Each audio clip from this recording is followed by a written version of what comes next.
Today we're going to talk about satisfaction, being happy. It seems that in life, well, life is short. We have relatively short lifespans, some of us. And it's too bad that we spend so much of our time not happy or chasing happiness. Like chasing after something that is just beyond our reach and we never quite get there.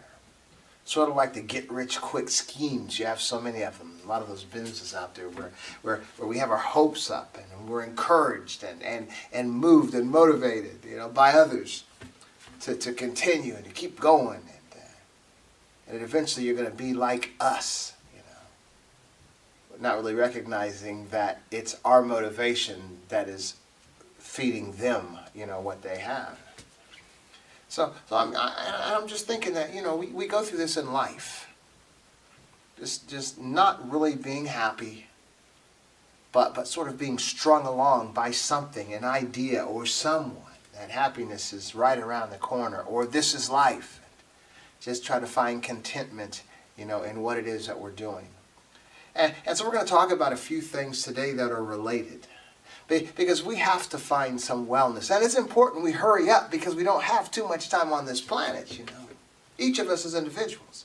I remember once my mother, she was like a very old, elderly religious person. She lived till she was about 97. And I remember when she was in her 90s, I asked her one day, I was looking for the answer like, so when do you think the end of time is really going to be? Because, the religions were saying, right around the corner and the earth is going to come to all this stuff, So I was asking her, an old wise woman, her opinion on when she believed that the end of time would be. And her response to me was, your end of time is when you die. And at first I thought she was blowing me off, and then I thought about it for a moment, and she's 100% right.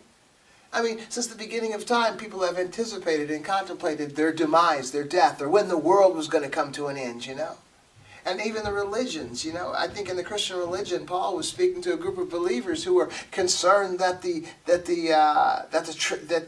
taking away, the rapture had already taken place, or whatever, And so I remember being raised in church and Sunday school all of my young life before I left home. And folks were always anticipating the end of the world, when the things would be done, when that last trumpet would sound and all that. And even the attitude that it could be over at any moment kept a lot of people from being motivated, from pursuing success, for going after education, for taking care of their business of life, because they didn't think they were going to be here too long. And lo and behold, now, many of us are in our 60s, those young people at the time, and the end of the world still hasn't happened yet.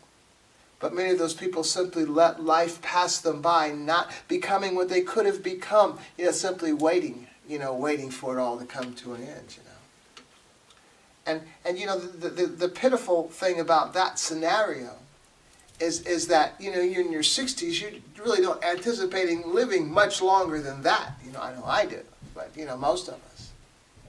And that's true because, and it's right, because the average lifespan of a human being is probably in the upper 70s or so, hopefully. And so it is almost over.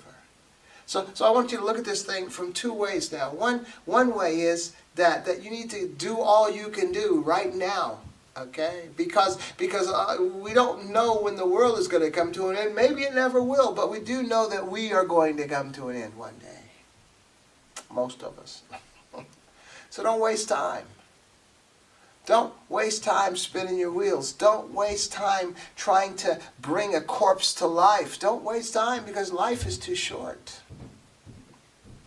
And so what we're going to do is try to take this program and talk about some things that may be things that might have been sort of like detours from the most beneficial path that we could have taken in life, simply because traditionally this is what it seems we were supposed to be doing, I look at my son sometimes, and I'm thinking, he's like, in his 34, and he's not married. He's graduated from college, doing his thing. And a lot of his friends, they're not married either. And for a while I was thinking, son, when are you going to get married? When are you going to get married? And then one day I thought about it. Why why would I be rushing him to do that? He seems to be having fun right now. Okay, you've had enough fun. It's time to get married. Or something like that, I'm thinking at times, we do need to reevaluate what tradition has taught us, what we're supposed to be and all. And it's very important to what I call walking with your eyes open, because it's important not to rush things that may not be positive for you, but it's as well not to allow things to pass by you that would have been positive for you. So we really have to walk with our eyes open. And so maybe we start with the religion. Religion is a very controversial topic, and religion is a thing that has kept many of us that were born into. Born into families that were religious, and our parents were born into families that were religious, and so far back, most folks have that religious influence in their lives, in their lineage, and so we might want to examine that. Now, just to be clear where I'm coming from, I'm a pastor, a staff pastor in a local church, and I was raised in Sunday school, went in the military at 17. For the next 10 years I was an atheist, and all of a sudden I had an epiphany, a revelation, that there is.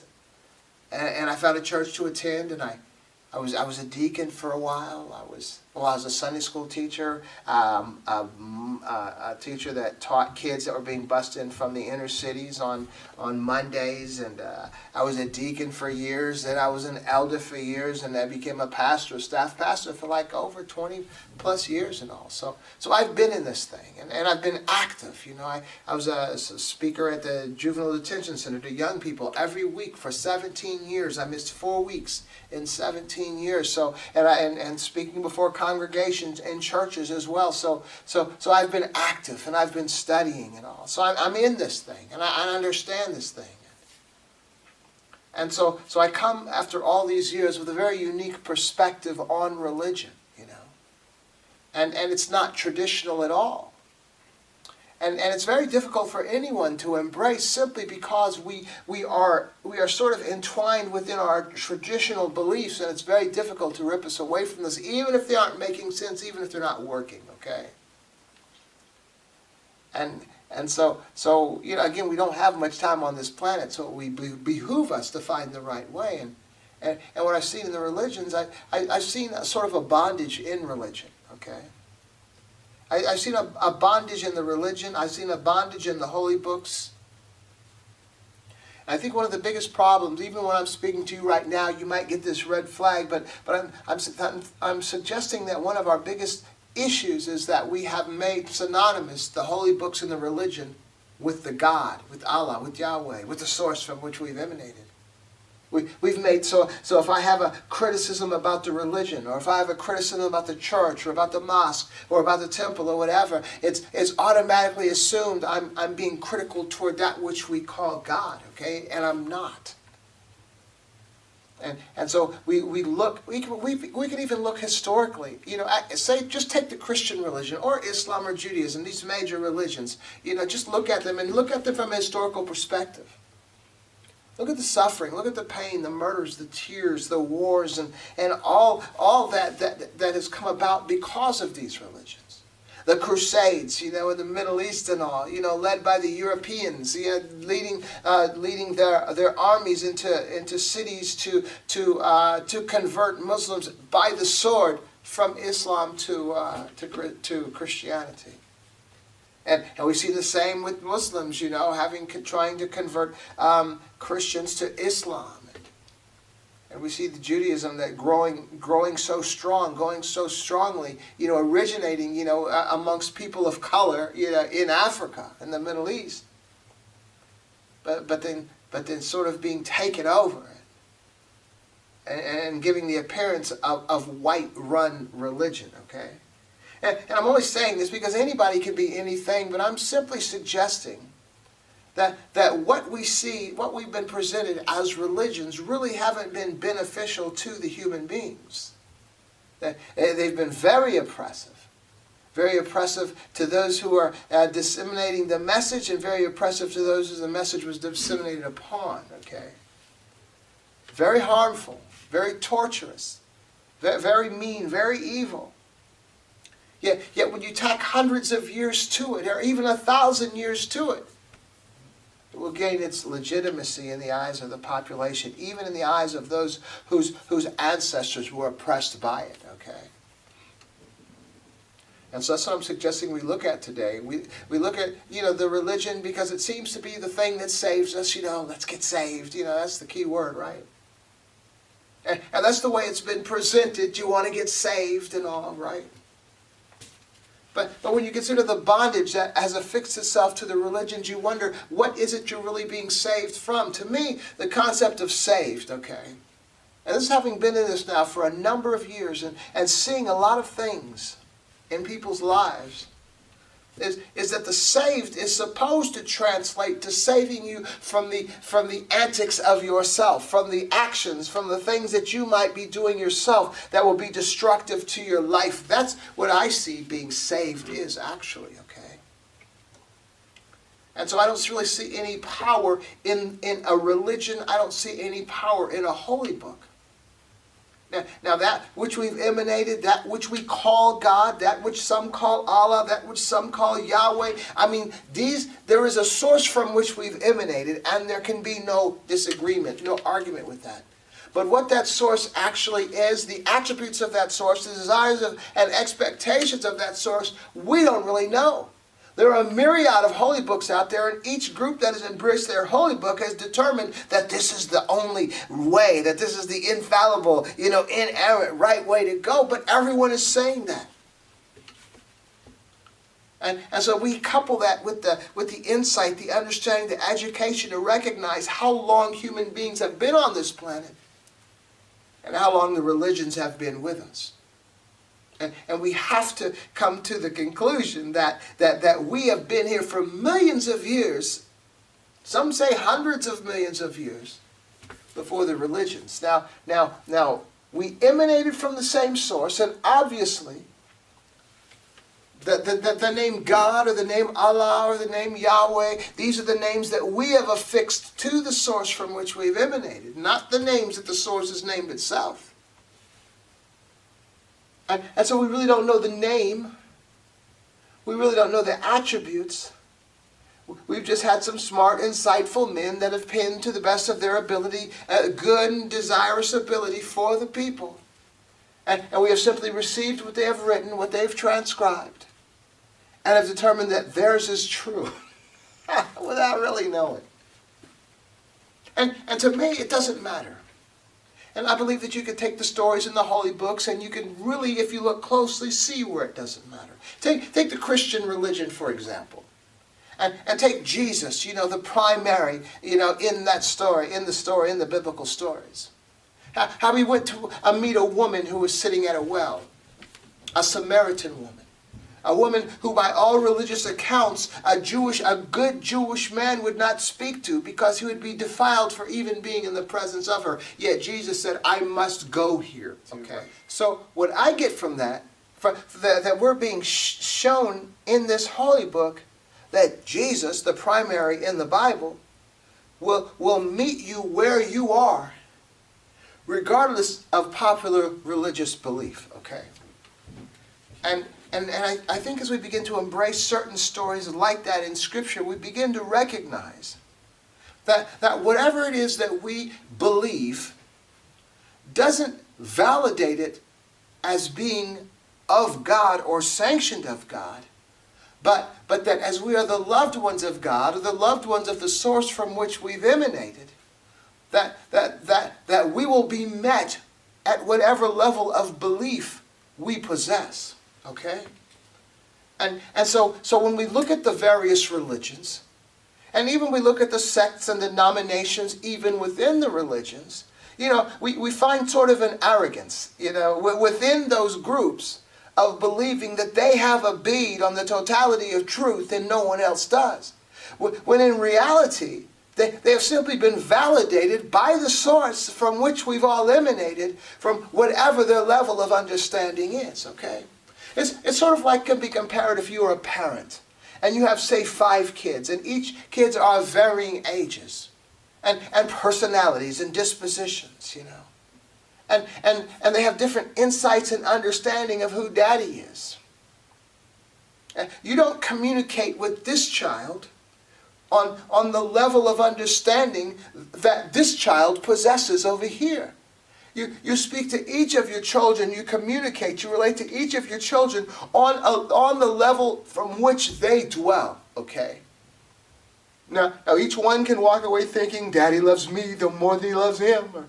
Or Daddy loves me and knows that I understand, and they have no idea what they're talking about. No, Daddy's just met you where you are.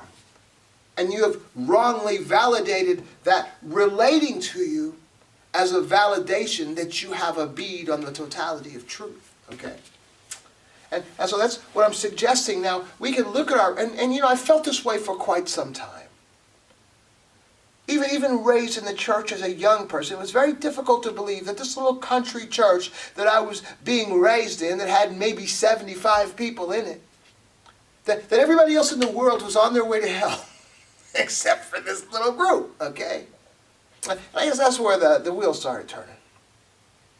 So I'm suggesting then that we need to begin to see that things are probably not what we were taught they were, okay?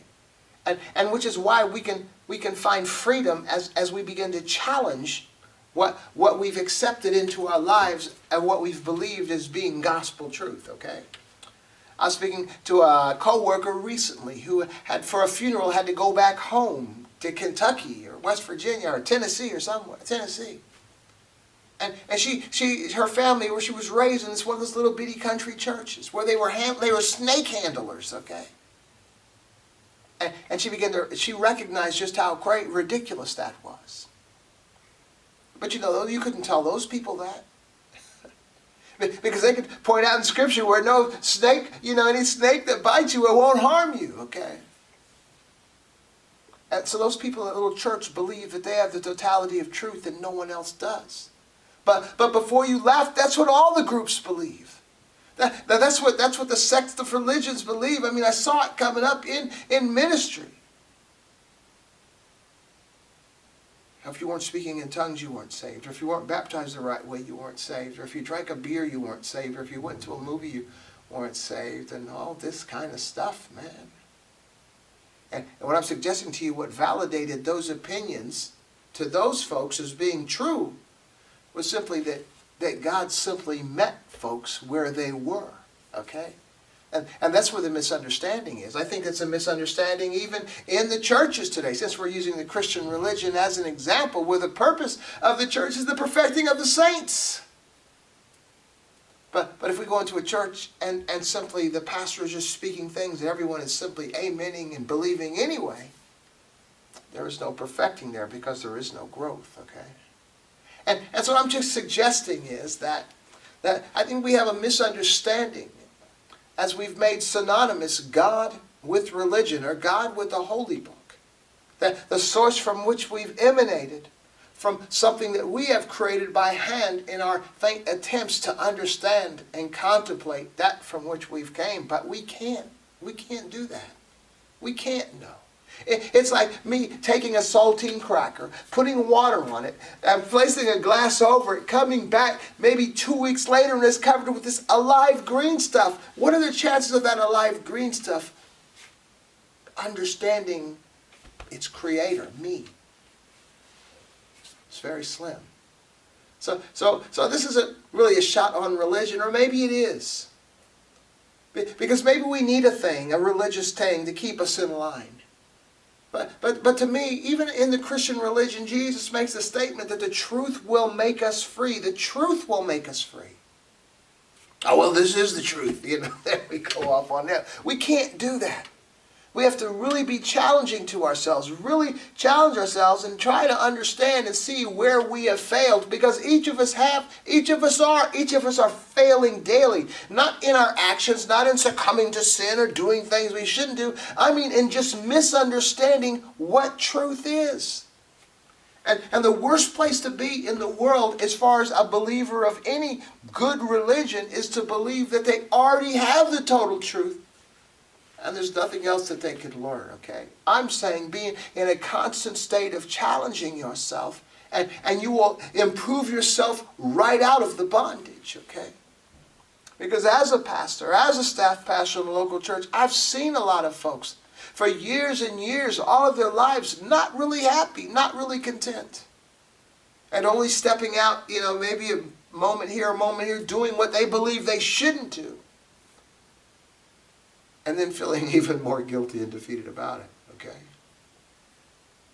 And so what I'm suggesting is we do need to challenge the religion, because the religions aren't really doing us good. And this is something that's been said for years and years, and I've said it for years. Many folks have said it for years, but I think recently, and I'll say recently, maybe in the last 10, 13 years or so, since Obama became president, we really got to see the blinders rolled back on the Christian religion, watching the way the majority, the mainstream Christian religion has responded to that man. And then for two terms, and then Trump became president. We see a lot of antics, acted out in the name of religion. And I think that should give us pause. That should give us, you remember those little red bands, wristbands, what would Jesus do? We need to ask ourselves sometimes when we embrace ourselves, when we embroil ourselves, when we begin fixing ourselves to groups that are maybe spewing hate or spewing negativity, is this what Jesus would do? Much of the stuff that we have embraced, no. And what we find ourselves often is becoming hypocritical. Saying these things and demonstrating something else, or saying these things that might seem moral, but then affixing ourselves to these over here that are definitely immoral, and believing that we're okay. The elephant in the room sometimes, okay? So I'm just suggesting that this is the key to our unhappiness. Because it's trying to adhere to these strict set of rules that we can't, and then we break them. And then we feel even more negative about ourselves. And one thing, if we simply feel negative and try to be right, or if we just hide that issue, just act like it's not there, and just keep on going, okay? We're not doing ourselves any good. I believe it's the area of our beliefs, what we strongly believe in. Now, I've come a long way in this thing. There is therefore now no condemnation, okay? I embrace that. I believe what we're being shown in the Holy Book, in the Bible, when Jesus sacrificed himself for mankind, is a message that mankind is now well. Not only those who accept Jesus Christ as their Lord and personal Savior, but when Jesus said, forgive them for they know not what they do, that's everybody on planet, time past, time present, time future. So that we were born now well, where we believed so long that we were born unwell, right? We were born in sin and all that stuff. We are well. The Lamb was slain from the foundation of the earth. And so it's that, I believe part of our unhappiness then is the embracing of a lot of those rules and regulations that have simply strangled us inside the religion and brought us to a place of unfair unhappiness. We've affixed ourselves to rules and regulations that weren't necessary, they weren't even harmful. But they've created a lack in our life, a lack of peace, a lack of happiness. I know this is a tough message. But it's a message not to simply judge what I'm saying, but to consider what I'm saying in your own mind. Maybe in a quiet time, maybe in a meditation time. And just look at them. Take the three major religions again. Christianity, Judaism, and Islam. Look at all the evil that has been in the name of Christianity. The slave owners were Christians. This is a Christian nation. We see how jacked it has been. I'm not saying anything against the nations. Nations are nations. I'm just suggesting that which we call a Christian nation is in fact not what a Christian, Jesus Christ, a Christian nation would be. We take a look at Judaism. We see what's going on over there. We see the whole Palestinian situation and others. Come on now. In the name of Israel. The children of David, the children of God and all. Come on, we know that isn't right. We take Islam. There's a lot of issues there, a lot of violence, a lot of issues. And now, I'm not saying that in these three religions they're not good people. But I'm just suggesting that in these three religions there are many bad people. So if you have a religion that's just full of good people and bad people, and probably more bad people than good people, then you recognize the religion isn't it. It's the individual who's either good or bad, okay? And so that's where our bondage is. Because we try so hard to measure up. And the thing is, we can't measure up. Even in Scripture, that was the issue that Jesus was having with the religious leaders at the time, is that you're putting all this on the people, this condemnation, these rules, regulations, and condemnation on the people, yet you yourself are flawed. And that is the reality for all of us. So it's not about being perfect. It's not about failing. It's recognizing that you are well by the source of your creation, who birthed you. And that's where we live. We can live in a mode or in a way of thankfulness. We can be happy, we can be satisfied, but don't be condemned. Do your best. And you know, when you don't feel like you have this weight on you, when you don't feel like you have these eyeballs on you, staring at you, watching your every move, it's easier to function properly. Because there's no pressure. There's no pressure. We need to begin to see the source of our creation within ourselves.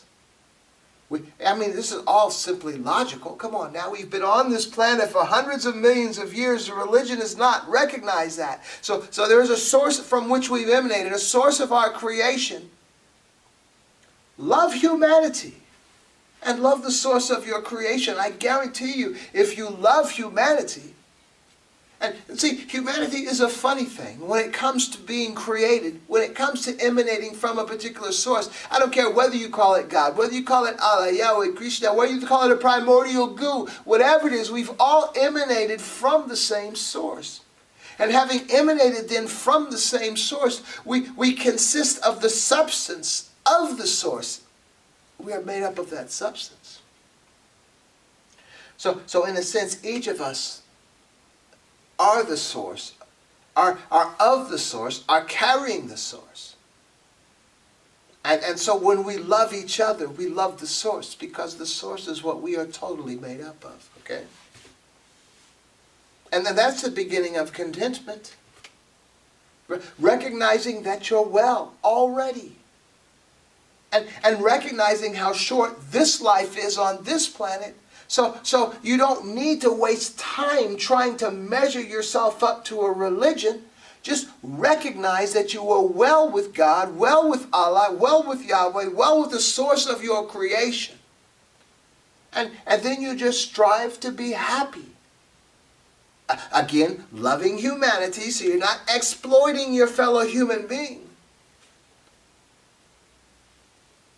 But you're making yourself happy. Too many of us have just stayed in particular situations, endured particular situations, because we believe this is the traditional and the right thing to do. I'm suggesting then that life is so short, it's not meant for you to be miserable. And part of that misery emanates from the religions. My goodness. Don't let any religious leader convince you that what you know can't be proper or right as it pertains to another individual. Maintain your level of sense, your level of spirituality. And your happiness is going to reside within you. Your happiness is going to be a point of view. That's where your happiness is. We just don't recognize it. It's self-contentment. It's being well. It's taking care of your business. We have a short time on this planet, but you know what? We can lengthen our time on this planet by simply eating healthy, exercising, trying to get enough sleep and all, working diligently when you have a job. Have a job. Do well. Influence your children to become better than you. Come on now. Things are not what we were raised to believe they were. And not putting anything on that past generation. It's up to each generation to pick up that baton and go just a little bit further. And that's where we are right now. Picking up that baton and going just a little bit further. Recognizing your peace and your contentment is within you. Now, I know that sounds corny. We hear it all the time, but I'm telling you, it's within you. I've demonstrated. I'll share. When I went overseas as a young person, I think I was 19 years old when I was stationed in the Far East. And when I got there, man, all these brothers were telling me what a terrible time I was going to have. This is the worst place, you know. It's nothing to do. It's boring. All this stuff, negativity. Man, I had the best time of my life. Why? Because my contentment, my wellness wasn't dictated by my surroundings. My contentment and my wellness emanated from within me. I was well. I was content. My life was well. My life is content. But see, we could buy into our surroundings. We could be listening to those other little voices of telling us how negative things are. No, that's for you. And this is what I'm suggesting in life. That your short life on this planet is supposed to be good. It's supposed to be content. It's supposed to be healthy. It's supposed to be well. We've bought into what we... You know, I have classmates. Man, I hope none of them are watching this program right now. They look old. And these are the people I was in school with as a young person all the way through high school and to graduation and all. And I'm going to be 65 this year, 2023. So we're all about my age. But some of them look old. Why is that? I have a theory. You know, I was on the internet the other day, and there was this woman. She was like a 70-plus-year-old physical fitness person, and she was looking good. And people were really ragging on her. And one was like, you know, that's just genetics. Anyway, move on. No, it's not just genetics. It's got to do with the food that you eat. It's got to do with the exercise that you do daily, the cardio. It's got to do with how much rest you're getting each night, which I'm still trying to work on. And this is what's going to keep you from premature aging. So then what's premature aging? Premature aging is becoming old before your chronological time. So why would we do that? Why would anybody choose to premature age?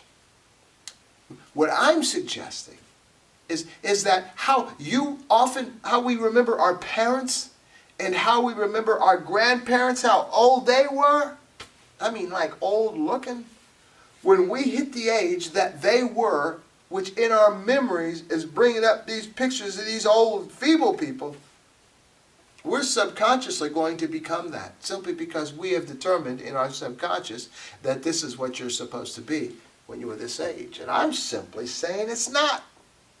It's up to us. I kind of believe you can be immortal or pretty close. It's all about what's up here. It's all about what you perceive to be true. And this is in everything in life. And so where would this power come from? To actually be able to affect you simply because of your mind, your subconscious, your conscious. Because we are the substance of God. And simply it's about us controlling us. Even your aging process is just not buying into that which you may have felt is what you're supposed to look like when you're that age. That's only you if you allow it. And I don't mean faking it. I don't mean fake it till you make it. That's not what I'm talking about. I mean for real. Look, I'm a person, I spent a lot of the last program talking about me. I'm going to try not to do that. But nothing that I put out to you here on the airways is theory. I've done it. I've done the exercise. I've done the education, the MBA. I've done it. Whatever you put your mind to do, you can accomplish. You can do it. Whatever it is, you can do it. You can even turn back the hands of time that have aged you. And for me, it's like what I suggest to my kids from the time they were young all the way up to anybody I speak to. But by the same pressure I put on myself is that whatever you want to do, you can do. The key is to figure out a game plan and just walk it out. That's it. And so health-wise, come on now. What kind of food are you eating? What time are you eating? Cut off a lot of that food. You just, decisions that you make will begin to affect your life in a positive way. The most miserable thing are people sitting up in church with big old Bibles and really, really unhealthy because of the lifestyle they've lived and they've created that way for them. One of the other pitiful things I see in my life are with old people, having to have the young people, the grandkids and the kids, take care of them because they've just messed themselves up physically. Now I know we do age, and I know nothing pretty much lives forever, and things are going to wear out, but just don't wear out prematurely, okay? That's all I'm saying. You don't have to.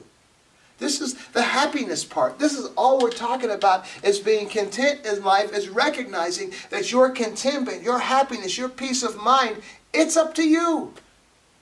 It's not up to anybody else. Now, it's up to anybody else if you say, well, I have to put up with this. This is just my lot in life. Oh man, life is too short for that. Now let me tell you the key. If you're stuck in situations, if you're in situations you can't seem to get yourself out of, I sort of take note from, we assume these guys in prison, they go get locked up, they're doing push-ups every day, and then when they get out they're big and buff and everything. Sort of that concept. But like if you're in a particular situation that's kind of jacked up and you can't really improve someone else, you can only improve you, okay? And there are certain things that you can't affect. Just improve everything that you can and make that your goal. Make that your drive, your everyday drive, is to make the things that aren't at your purview, aren't at your reach, make it better every day, every day, every day. And what I'm suggesting is, if it takes a long time, you're going to be in pretty good shape eventually. But the point is, whatever that situation is, see, it's very difficult for you to convince someone to start acting right, or to convince someone that they're not acting right, simply because that's the way you perceive them, okay? So just continue improving yourself. And in time, that will catch on, okay? and as they begin to improve themselves, and you're already improved and continuing to improve yourself, you're both eventually going to be well. That's the key. But don't just acquiesce to, oh, well, this is the way life is supposed to be. If something in your life is jacked up, if something in your life just isn't right, just figure things in your life that you can make better and just work on those continuously. And you're going to find yourself affecting the other person through nonverbal communication, just you taking care of yourself. And they're probably, hopefully, going to begin to change. Everybody doesn't change. But they probably will. Just don't acquiesce. There's so many people that have acquiesced simply because of the religion.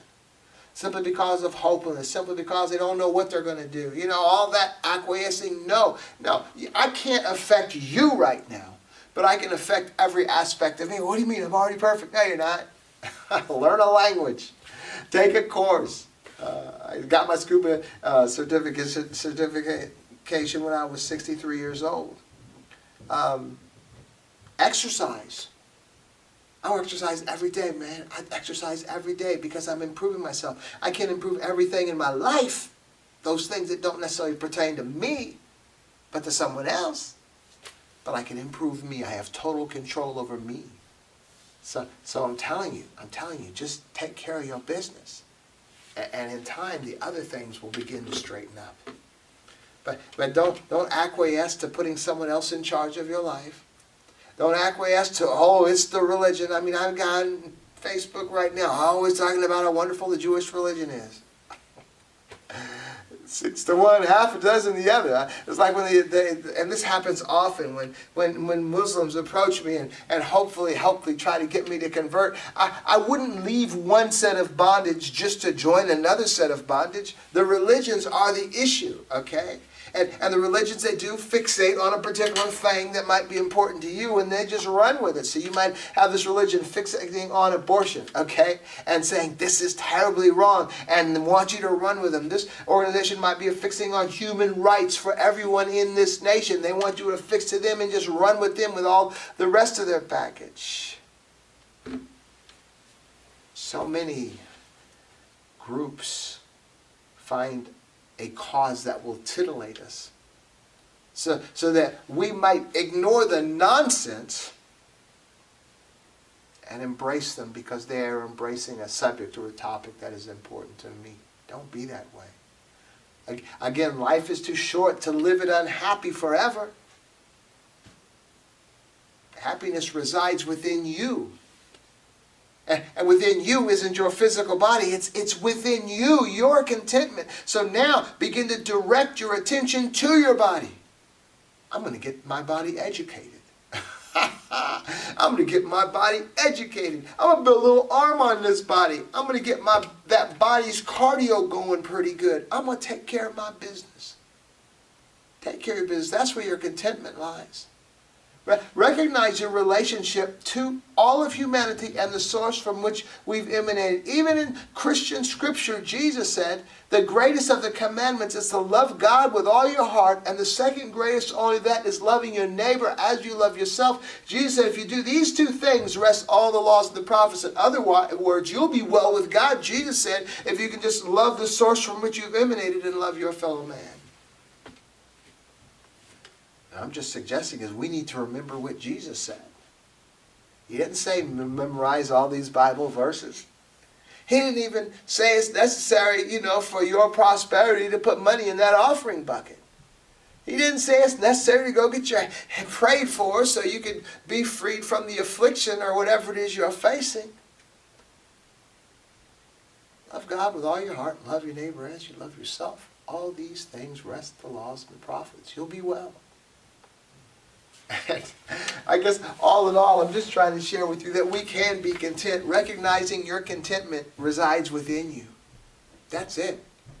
And so if you're not content, if you're not happy, it's because of what's within you is not happy. And there are ways to be able to recognize that, let the light bulb go off, aha, and that stuff within you, the negativity will disseminate. And some things you just need to get an aha moment on how to fix the situation, and you can dismantle that situation in your life. Other times you recognize that negativity is coming from someone else into your space. And you have to handle those matters. You have to handle them accordingly, okay? But you can be free. You can be happy. You can be content. It's all within you. It really is. Begin to meditate. Sitting in a quiet place, no distractions, just sit there and listen. And what I'm suggesting to you is if you do that, eventually you're going to hear this still small voice giving you encouragement, giving you insight, giving you understanding, even giving you actions to take to make your life just a little bit better. For real.